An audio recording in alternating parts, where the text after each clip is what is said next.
everyone, today we will study Kohlrausch law. हमारा जो कोलराश law है वो क्या कहता है?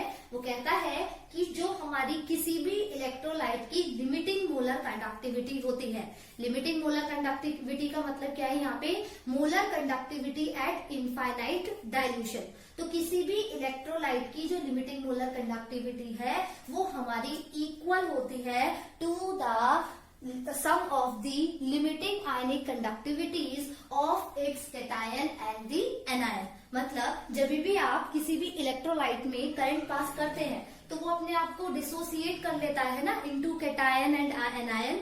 तो वही यहाँ पे डिफाइन कर रहा है कि जब कभी भी हम किसी इलेक्ट्रोलाइट में क्या करते हैं, बहुत ज्यादा डाइल्यूशन कर देते हैं, इनफाइनाइट डाइल्यूशन कर देते हैं, तो उस इलेक्ट्रोलाइट की जो लिमिटिंग मोलर कंडक्टिविटी होती है वो इक्वल होती है to the sum of the limiting ionic conductivities of the cation and the anion. ठीक है, तो देखते हैं हम इसको मैथमेटिकली किस तरीके से एक्सप्रेस करते हैं। तो अगर मैं इसको एक्सप्रेस कर रही हूँ मैथमेटिकली तो मैं कैसे लिखूंगी? लिमिटिंग मोलर कंडक्टिविटी को हम रिप्रेजेंट करते हैं किससे? डेल नॉट एम से। ये जो नॉट है ये रिप्रेजेंट कर रहा है यहाँ पे molar conductivity at infinite dilution. आप चाहो तो इसे इस तरीके से भी रिप्रेजेंट कर सकते हो। ठीक है, तो ये इक्वल है sum of the limiting ionic conductivities. आप यहाँ पे लिमिटिंग मोलर कंडक्टिविटी भी लिख सकते हो of the cation and the anion. तो मैं ये डिफाइन कर रही हूँ यहाँ पे लिमिटिंग मोलर कंडक्टिविटी को फॉर द इलेक्ट्रोलाइट। मैंने यहाँ पे ले लिया क्या? AXBY। ठीक है, तो हम इसको किस तरीके से लिखेंगे? इसको लिखा जाएगा जैसे हमारे इस A के नंबर ऑफ आयंस, इस A के नंबर ऑफ आयंस कितने हैं? X है। तो क्या हो जाएगा? X multiplied by the ionic limiting ionic conductivity of A। ठीक है, ये कैटायन फॉर्म कर रहा है सपोज, प्लस में B के आयंस कितने हैं हमारे? Y limiting ionic conductivity of B negative. ठीक है, तो इस तरीके से हम क्या करते हैं? कोलराश लॉ को मैथमेटिकली एक्सप्रेस करते हैं। तो this is representing here the limiting molar conductivity of the electrolyte and these two are representing here the limiting ionic conductivities of the cation and the anion। ठीक है, अब जो ये हमने मैथमेटिकली फॉर्मूला एक्सप्रेस किया है इसको हम समझते हैं with the help of example. ठीक है, जैसे कि मैं कह रही हूं कि मुझे कैल्शियम क्लोराइड के लिए लिमिटिंग मोलर कंडक्टिविटी निकालकर दिखाओ। ठीक है, तो वो हमारी किस तरीके से निकलेगी? कैसे निकलेगी हमारी? कैल्शियम के आपको यहाँ पे कितने आयंस दिख रहे हैं? 1। और क्लोराइड के कितने यहाँ पे? 2। तो कैसे होगा? 1 into limiting ionic conductivity of this calcium plus में 2 into limiting ionic conductivity of this chlorine ion, है ना? कैल्शियम के नंबर ऑफ आयंस कितने हैं? 1। और क्लोरीन के नंबर ऑफ आयंस कितने हैं? 2। तो मैंने यहाँ पे ये x और y की वैल्यू यहाँ पे लिख दी। ठीक है, अब जो लिमिटिंग आयनिक कंडक्टिविटी होती है कैल्शियम की वो आपको गिवन होगी, ये होती है आपकी 119। तो ये हो जाएगा 1 इंटू 119 प्लस 2 इंटू हमारे क्लोरीन की जो लिमिटिंग आयनिक कंडक्टिविटी होती है वो होती है आपकी 76.3। ठीक है, व्हेन यू सॉल्व इट, आप जब इसे सॉल्व करेंगे तो आपके पास आंसर आ जाएगा 271.6। ठीक है, और आपको इसकी यूनिट पता ही है क्या होती है? Siemens centimetre square mole inverse. यही इसकी क्या होती है? यूनिट होती है। तो how simple it is. Kohlrausch law आप इस तरीके से इजिली आप कोलराश लॉ से क्या कर सकते हो? क्वेश्चंस को सॉल्व कर सकते हो। क्लियर है? So this is all about the Kohlrausch law. Now we will study its applications। अब हम पढ़ने जा रहे हैं एप्लीकेशन ऑफ कोलराश लॉ। तो हमारी जो फर्स्ट एप्लीकेशन है वो क्या है इसकी? Calculation of molar conductivity at infinite dilution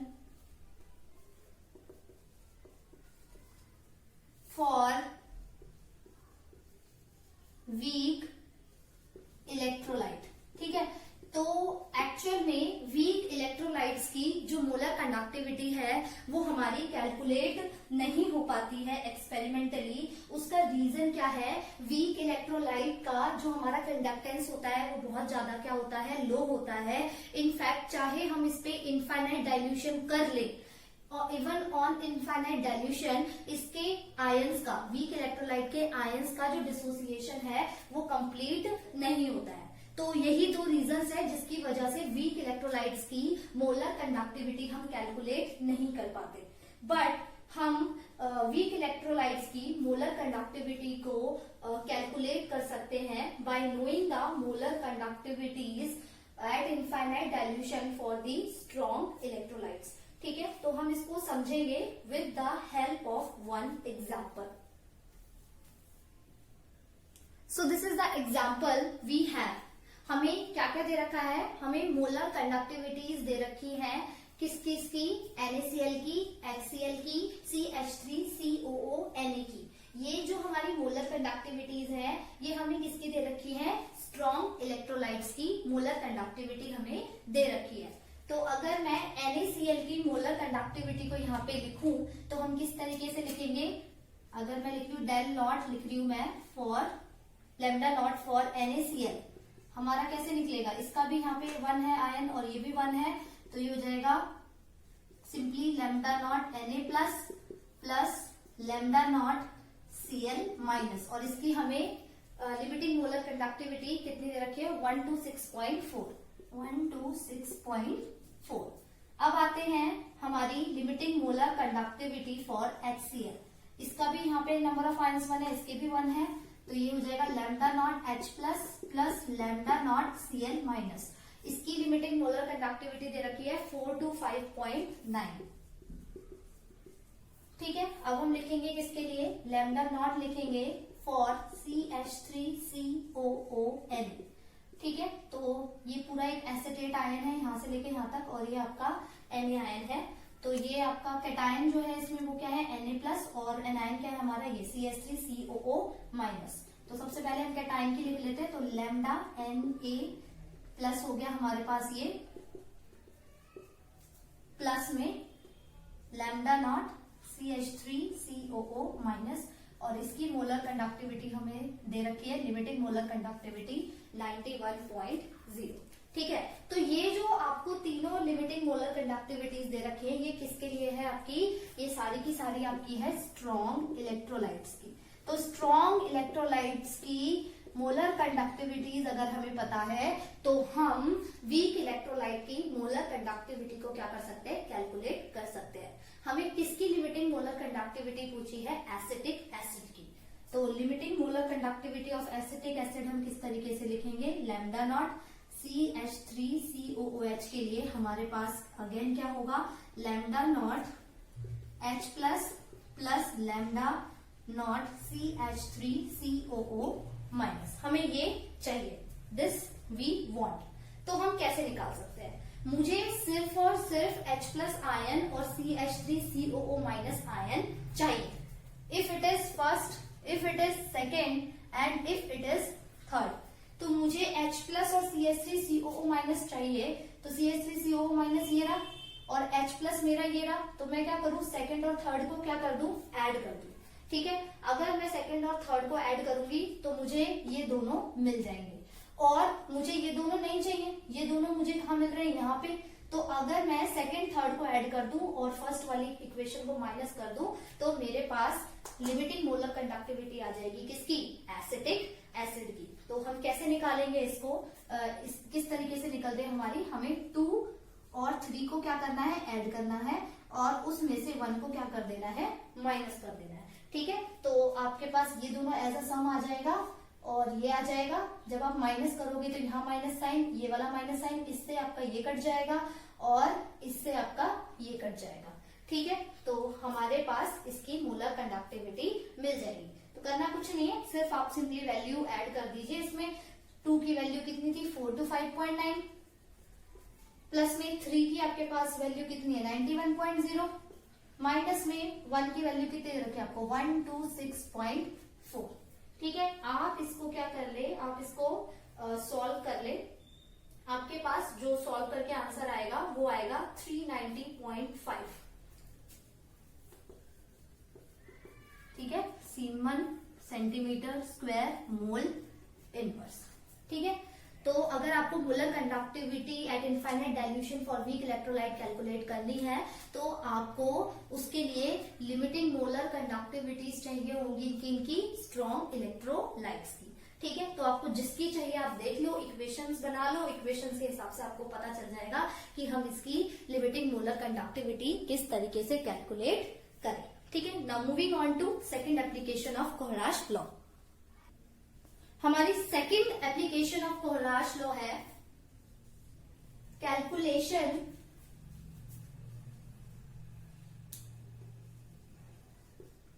of the degree of dissociation. इसको डिनोट करते हैं हम किससे, अल्फा से। जब हम किसी भी इलेक्ट्रोलाइट में हम डाइल्यूशन को क्या करते हैं, बढ़ाते हैं।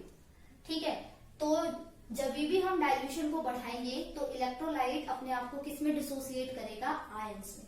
ठीक है, तो व्हेनेवर डाइल्यूशन इज इंक्रीज्ड तो उस टाइम पे क्या होगा, डिसोसिएशन होगा किसका, इलेक्ट्रोलाइट का, किसमें होगा, इनटू आयंस में, है ना। तो on increasing dilution dissociation of electrolyte into ions क्या कर जाता है, हमारा इंक्रीज कर जाता है। ठीक है, तो अगर आपके इलेक्ट्रोलाइट का डिसोसिएशन इनटू आयंस इंक्रीज कर रहा है तो हमारी जो लिमिटिंग मोलर कंडक्टिविटी होती है वो क्या हो जाती है, मैक्सिमम हो जाती है। मैक्सिमम क्यों हो जाती है, क्योंकि इस टाइम पे जब हम डाइल्यूशन को बढ़ाते हैं इलेक्ट्रोलाइट में तो हमारा इलेक्ट्रोलाइट का dissociation into its constituent ions almost क्या हो जाता है, कंप्लीट हो जाता है। ठीक है, तो अब डिग्री ऑफ जो डिसोसिएशन है वो हम किस तरीके से कैलकुलेट करते हैं, तो डिग्री ऑफ डिसोसिएशन हमारी कैसे कैलकुलेट होगी, we will write it here. It is defined as the ratio of molar conductivity at some concentration of the electrolyte, ठीक है, to the molar conductivity at infinite dilution. ठीक है, तो degree of dissociation हमारा क्या होता है, it is defined as the ratio of the molar conductivity at some concentration of the electrolyte to the molar conductivity at infinite dilution. ठीक है, तो ये हमारी क्या थी, सेकेंड एप्लीकेशन थी कोहराश लॉ की। Now we will see the third application of the Kohlrausch law. तो हमारी कोहराश लॉ की थर्ड एप्लीकेशन क्या है, calculation of dissociation constant, calculation of dissociation constant for weak electrolyte. हमें क्या करना है, वीक इलेक्ट्रोलाइट के लिए हमें डिसोसिएशन कांस्टेंट को कैलकुलेट करना है। ठीक है, तो वो हम किस तरीके से निकालते हैं वो मैं आपको दिखाती हूँ। जैसे कि मैंने एक वीक इलेक्ट्रोलाइट ले लिया, एसिटिक एसिड। ठीक है, तो जब हम इसमें डाइल्यूशन करेंगे तो ये अपने आयंस में क्या हो जाएगा, ब्रेक हो जाएगा, तो हमें ये दो आयंस मिलेंगे।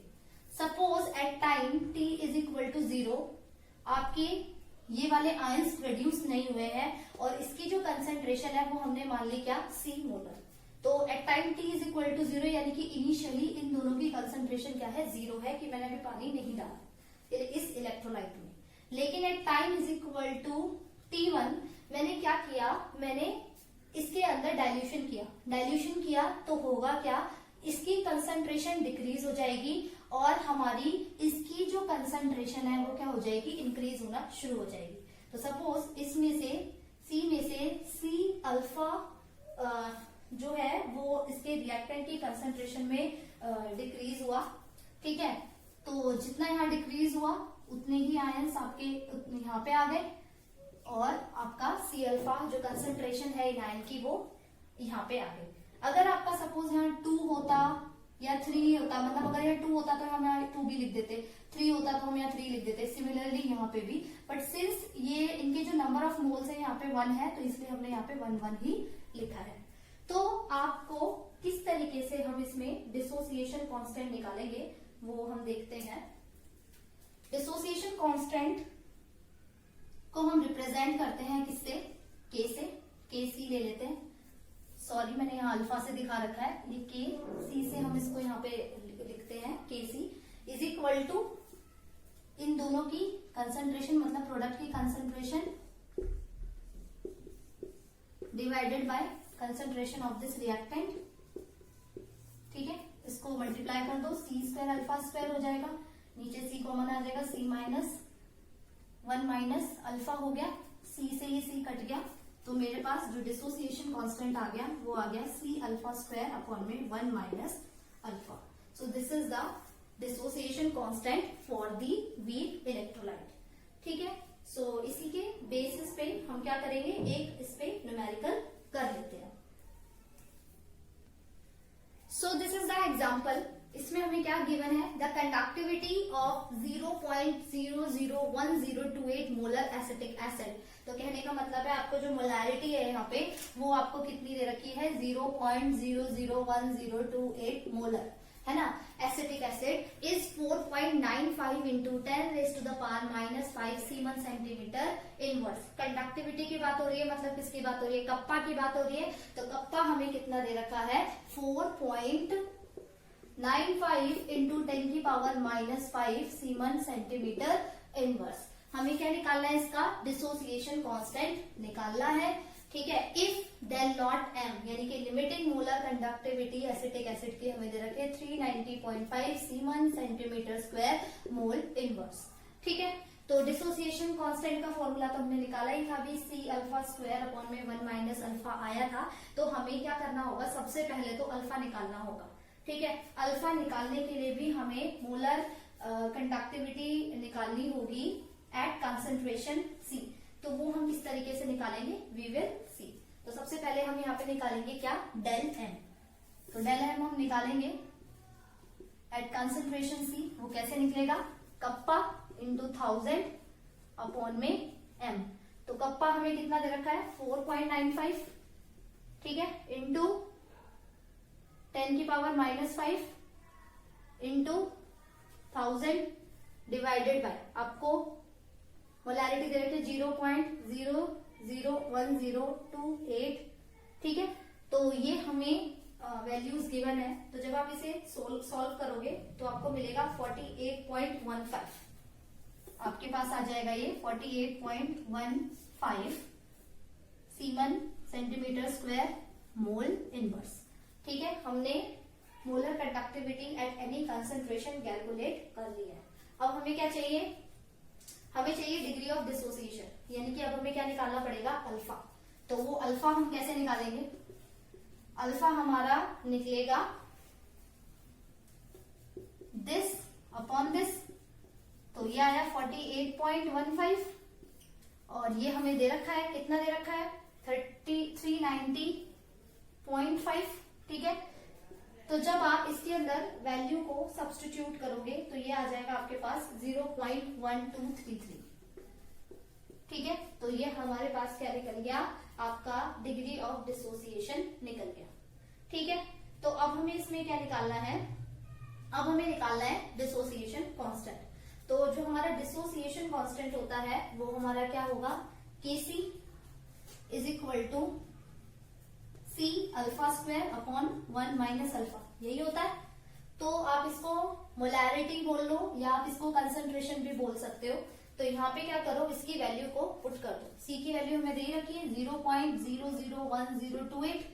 ठीक है, अल्फा आपने भी निकाला है 0.1233। इसका क्या करना है हमें, स्क्वायर अपॉन में 1 माइनस 0.1233।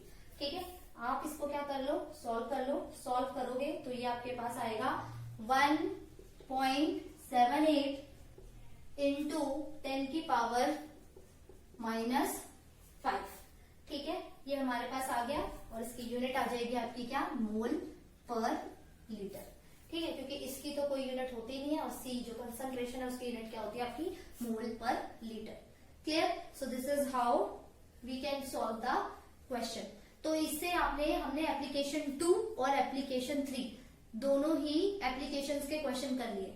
एप्लीकेशन 2 में हम क्या निकाल रहे थे, डिग्री ऑफ डिसोसिएशन निकाल रहे थे, वो मैंने आपको यहाँ निकाल के दिखा दी है। और एप्लीकेशन 3 में हम क्या निकाल रहे थे, डिसोसिएशन कांस्टेंट निकाल रहे थे, वो मैंने यहाँ पे आपको निकाल कर दिखा दिया। ठीक है, so this is all about the Kohlrausch law and its applications. Thank you class. अब हम पढ़ेंगे variation of molar conductivity with concentration for strong and weak electrolyte. ठीक है, तो हम देखेंगे conductance behaviour of strong electrolyte and the conductance behaviour for the weak electrolyte. ठीक है, तो conductance behaviour of strong electrolyte हम पहले देख रहे हैं। हम फर्स्ट क्या देख रहे हैं, conductance behaviour for strong electrolyte. हमें पता है स्ट्रॉन्ग इलेक्ट्रोलाइट ऐसे इलेक्ट्रोलाइट होते हैं जिनका अगर हम डाइल्यूशन करें तो वो अपने आप को कंप्लीटली डिसोसिएट कर लेते हैं आयंस में। ठीक है, एक ही बार में वो अपने आप को कंप्लीटली डिसोसिएट कर लेते हैं इनटू देयर कॉन्स्टिट्यूएंट आयंस। ऐसे ही इलेक्ट्रोलाइट को हम क्या बोलते हैं, स्ट्रॉन्ग इलेक्ट्रोलाइट बोलते हैं। ठीक है, तो हम इसकी एक इक्वेशन लिख रहे हैं। Molar conductivity at some concentration हमारी इक्वल होती है molar conductivity at infinite dilution minus A root C. यहाँ पे सी जो है वो कंसंट्रेशन ऑफ इलेक्ट्रोलाइट को रिप्रेजेंट कर रहा है। ए एक कांस्टेंट है जिसकी वैल्यूज आपको गिवन होगी क्वेश्चंस के अंदर। डिफरेंट इलेक्ट्रोलाइट के लिए इसकी वैल्यू डिफरेंट होती है। ये आपकी molar conductivity at infinite dilution है and this is molar conductivity at some concentration है। ठीक है, इसको मैं सिंप्लीफाई करके थोड़ा सा इस तरीके से लिख लेती हूँ।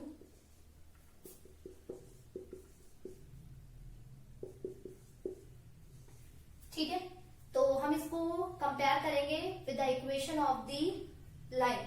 ठीक है, वो क्या होती है, y is equal to m x plus C.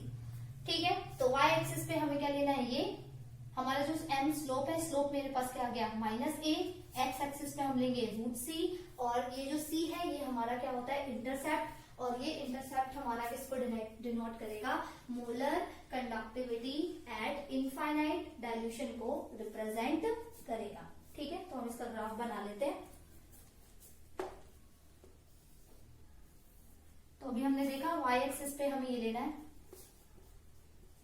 x axis पे हमें क्या लेना है रूट सी। इसका स्लोप क्या गया है माइनस ए। तो ये जो ग्राफ है ये कुछ स्ट्रॉन्ग इलेक्ट्रोलाइट के लिए बना रही हूं मैं, तो इस तरीके का बनेगा। ये माइनस ए इसका स्लोप हो गया, और डेल नॉट एम ये यहाँ पे कट कर रहा है, तो this represent here del naught M. ठीक है, तो आपका जो कंडक्टेंस बिहेवियर है स्ट्रॉन्ग इलेक्ट्रोलाइट के लिए वो आपका बहुत ज्यादा नहीं होता। क्यों नहीं होता, क्योंकि स्ट्रॉन्ग इलेक्ट्रोलाइट्स जब हम करते हैं, तो जब हम स्ट्रॉन्ग इलेक्ट्रोलाइट्स का जब हम डाइल्यूशन करते हैं तो वो अपने आप को कंप्लीटली डिसोसिएट करते हैं इनटू नंबर ऑफ आयंस में, और वो नंबर ऑफ आयंस एक ही बार जब हम डाइल्यूशन करते हैं उसी टाइम पे क्या हो जाते हैं, कांस्टेंट हो जाते हैं। तो इस कर्व से हमें यही पता चल रहा है। तो जैसे जैसे आपकी कंसंट्रेशन आप देख सकते हो, या तो कंसंट्रेशन ले लो या डाइल्यूशन।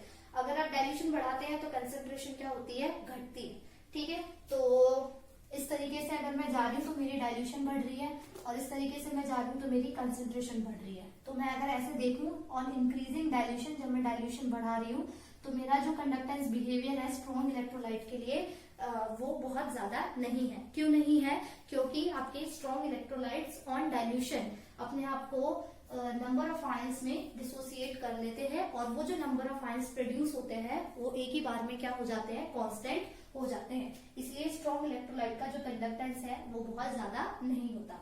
ठीक है, अच्छा, इस इक्वेशन का एक नाम था जो मैंने अभी नहीं बताया आपको, ये याद रख लेना, डी बाय हक्कल और साजर इक्वेशन बोलते हैं। इस इक्वेशन को बोलते हैं डी बाय हक्कल और साजर इक्वेशन बोलते हैं। ठीक है, इस चीज को भी ध्यान रखिएगा। अब हम देखते हैं conductance behaviour for the weak electrolyte. पहले हमने कंडक्टेंस बिहेवियर देखा किसके लिए, स्ट्रॉन्ग इलेक्ट्रोलाइट के लिए। अब हम कंडक्टेंस बिहेवियर देखेंगे किसके लिए, वीक इलेक्ट्रोलाइट के लिए। वीक इलेक्ट्रोलाइट का क्या होता है, जैसे ही आप क्या करोगे, इसमें डाइल्यूशन बढ़ाओगे, जैसे ही आप डाइल्यूशन बढ़ाओगे कुछ नंबर ऑफ आयंस इसमें प्रोड्यूस होंगे।